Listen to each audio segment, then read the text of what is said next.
Assalamu alaikum. Bismillah ar-Rahman ar-Rahim. Alhamdulillah. Alhamdulillahi Rabbil Alameen. Nahmadu wa nasta'inu wa nastaghfiru wa nu'minu bihi wa natawakkalu alayhi. Wa na'udhu billahi min shururi anfusina wa sayyiati a'malina. Man yahdihillahu fala mudilla lahu wa man yudlil fala hadiya lahu. Nashhadu an la ilaha illallah wahdahu la sharika lahu. Wa ashhadu anna Muhammadan abduhu wa rasuluhu. Amma ba'd. Imam Nuruddin and brothers and sisters, I'm very thankful to Allah the Almighty to have the great privilege to address you tonight for a few moments. And it is my great honor, I feel humbled by the invitation of the Imam for me to come to work with you tonight. Imam Nuruddin, 2 weeks ago, I was on a plane coming from New York on US Air and at LaGuardia Airport on my way to Jacksonville, Florida. And in the back of me was a young mother, and she had a young boy named Alex, about 3 years old. And the reason that I remembered his name because the mother repeatedly during the trip said, "Alex, sit down. Alex, don't do this. Alex, don't do that." And you know how children can be at that age, into everything.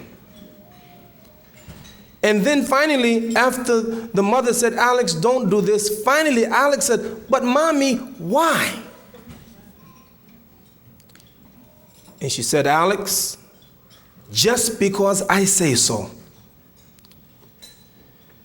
And there is something about the nature of a mother and father that they know instinctively that they have the right to tell their child what to do.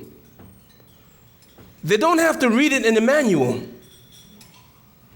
They know by nature that the child is supposed to obey them, the mother and the father. They know that. And also the child knows that whatever it needs, it must seek it from the parent. And look, when the child is born, immediately when the child comes out, it searches for the mother's breast so that it can nourish itself. I use that as an introduction for what I want to say to you tonight by the graces of Allah. Allah tells us to do so many things as Muslims. And sometimes our children don't understand and ask the question, "Well, Mom and Dad, why do I have to dress like this? Why can I not go to the prom? Why can I not why do I have to, why?"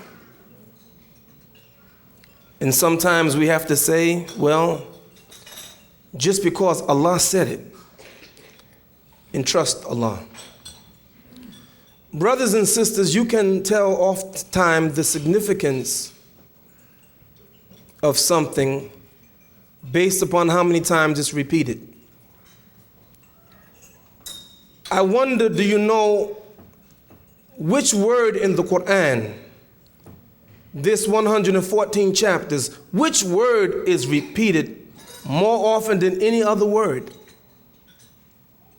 And you will find a word in the Quran that's repeated so much and no other word comes near it. And that is the name Allah. Then Allah must be significant. Some 3,000 times in the Quran, just Allah alone, Allah, Allah, Allah, Allah, Allah, over and over again, He repeats His name all throughout the Quran.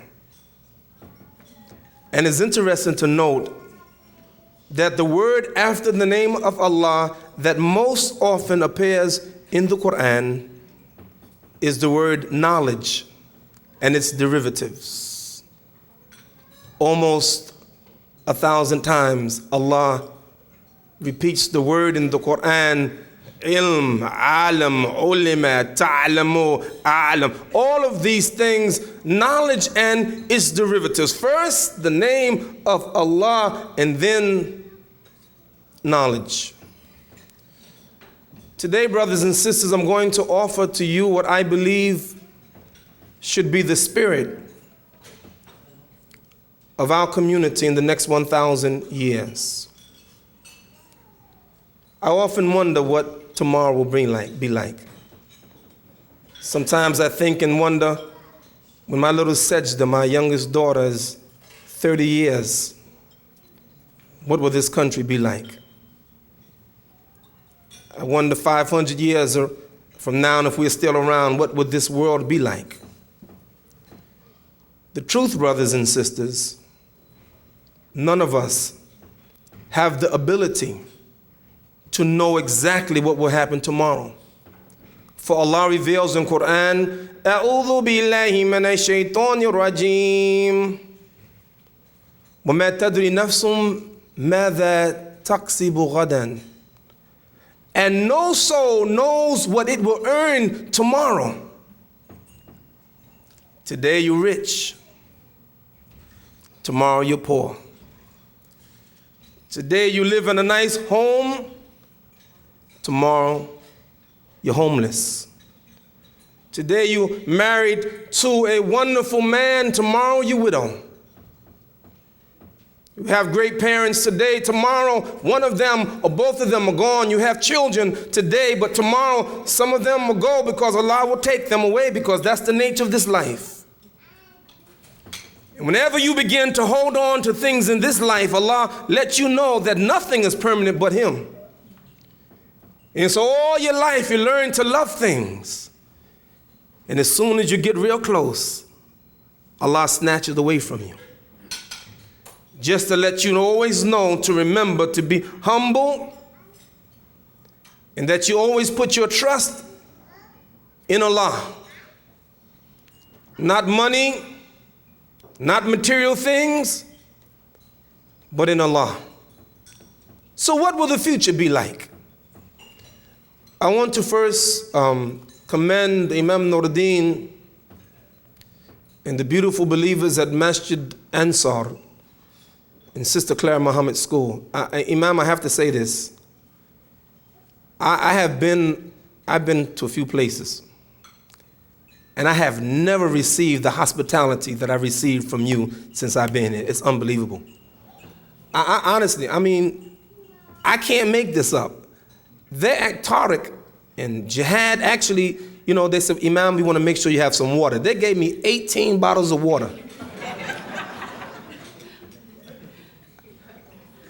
Pastries, fruits, even a watermelon yesterday. A watermelon. And Imam, the hospitality has been really immaculate. You almost make me almost think about almost wanting to stay for a minute.